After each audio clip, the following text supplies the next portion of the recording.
What's up, guys? I had the opportunity to speak with Leila Hormozi, one of the biggest names in online business right now. I was able to ask her a question about building a small team with people you like, with your friends. I know anyone who's watching this might have had the vision of building a business with their friends, making money with their homies. So I decided to ask how you balance building a team of friendship and also discipline and hitting your goals. You might be able to get some value from this. Hope you enjoy it. Go. Hey, Leila, how are you? Good. How's it going? It's good. It's good. Yeah, first of all, definitely appreciate your content. I know me and many of my industry friends in the Twitter side love your content. Super helpful. Really? So Twitter? This has been, yeah, we come from the small land of the Twitter sphere. Okay. Feel like this has been coming up as I try to scale to 7 figures. For context, I run a Twitter ghostwriting agency doing around $50K a month with a team of 4, including myself. And I have a bit of a military background. I was a team leader in the National Guard, and it was a lot easier because we had like a clear rank structure, is ingrained discipline, is in person, all of that stuff. Yeah. So my question is really, how do you balance being friendly with a small team? Kind of, we're all similar ages. I'm 25. They're all like between 21 and 23. They're a few years younger. We can joke around. Like I genuinely could be friends with them. But also staying disciplined, accountable, KPI, mission driven, and all those things, because I have ambitious goals for the company. So I'm just curious how you'd handle that balance. Well, I would say that I don't see the problem being like, okay, I'll give you some like of my thoughts and then just like talk through the situation more. I think that being a teammate is, even in many ways, and you might know this if you have like a military background, I think it is deeper than being a friend. I think that it is a more meaningful relationship because often you are driving towards a goal together.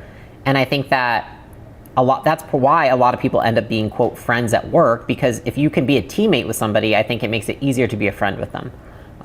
You go through like hard times together, you achieve hard goals, you face challenges. And so I think that it makes a lot of sense that people would become friends with people that they are good teammates with. I don't think there's anything wrong with that either. When I think it becomes a problem, and I would ask you, where is this showing up that you would consider a problem, is when we feel an affinity towards somebody, and because of that, we don't give them the proper coaching, feedback, or treatment that we would if we didn't have such an affinity towards them. So when it starts to cloud judgment is when I feel that is a problem. If it doesn't cloud judgment, I don't see it as a problem.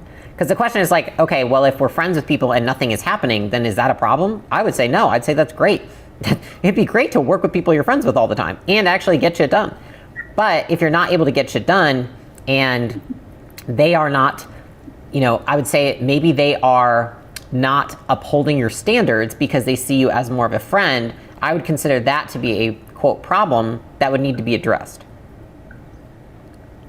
Okay, yeah, that's fair. It's interesting because it's more of a gray area where sometimes I can feel myself being perhaps 1% nicer, and I might not get my point across on our team huddle that day because I'm feeling like a bit friendlier, and sometimes I feel like I miss that, and it might take 2 meetings to get my point across. Where like if there's an attention to detail missing or something like that, so I feel it creeping. I'm just trying to get ahead of the problem. I think being cognizant of it is the first step, and I would say like in what capacity are you friends with them? Like, are you like going out and like doing stuff with them on the weekend nights? Are you taking them to dinner? Are you like what does it look like right now? Yeah, it's definitely not that. We're not even in the same region of the world at the moment. It's more so just like we can spend the first 5-10 minutes of a meeting joking around. We reply to each other on social media. Like we all have the same interests. So there's definitely a lot of cohesion there. And like you said, that to an extent that's a good thing. But it's definitely not crossing a line. So has anything not happened in the business that you want to have happen because of it?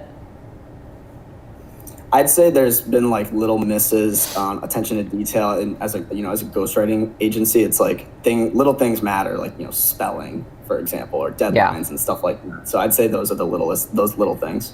Do we have a process in place that clearly states like a SOP of how to double check their work before publishing?